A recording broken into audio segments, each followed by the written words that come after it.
Shalom Ouvracha mes chers amis, aujourd'hui nous sommes avec le Mashiach. Arrête, vous avez, et on a énormément entendu de choses sur le Mashiach. Et venez, on fait un petit peu de seder. Qui est ce Mashiach? C'est qui ce Mashiach Ribono Shel Olam? C'est quoi son nom? Et qu'est-ce qu'il va faire dans le monde? Venez, on fait un petit peu de seder, de clarté dans toutes les choses pour savoir c'est quoi cet homme que le Mashiach va venir et qu'est-ce qu'il va faire dans le monde et pour qui il vient. Surtout pour qui il vient. Alors vous allez être stupéfait de ce qui a marqué dans le Zohar et vous allez être stupéfait aussi de ce qui a marqué dans les Rishonim. D'abord, quel est son nom au Mashiach? Et quel est le pasuk dans lequel on parle du Mashiach? Je vais vous le donner en hébreu pour que déjà on ait une ashra'a, c'est-à-dire une certaine émotion générale de qui c'est le Mashiach. Vayetse choser, choter migeza Ishai. Il va sortir une racine de la racine de Ishai. Ishai c'est qui? Ishai, vous savez, c'est le père de David. Venetzer mishorashav ifre. Et il va naître une petite pousse de ses racines. Venachat alav ruach Hashem. Et il va descendre sur lui le souffle de Dieu, le souffle de Dieu. Ruach chochma ubina, un souffle de sagesse et d'entendement. Ruach haetza ugvura, un souffle de conseil et de courage. Ruach da'at veirat Hashem, un souffle de sagesse profonde et irat Hashem et de crainte de Dieu. Alors ça veut dire déjà que c'est un homme assez spécial. Déjà, on entend de ce pasuk de Ishaïa 11, eh bien qu'il est de la descendance de Ishaï, de David Améler, et que ça soit clair entre nous.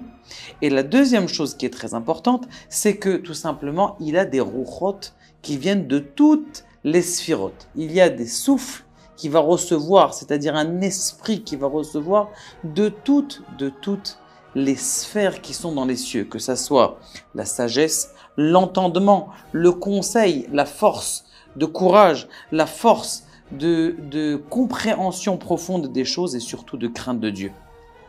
Que ça sera un homme qui ne sera pas connu, mais a priori, c'est pas censé être quelqu'un qu'on connaît, quelqu'un qui va sortir de quelque part, qui va dire c'est quoi son nom de sa famille, et après on va connaître son ascendant. Cet homme-là, c'est un homme qui hoge batora, qui étudie la Torah.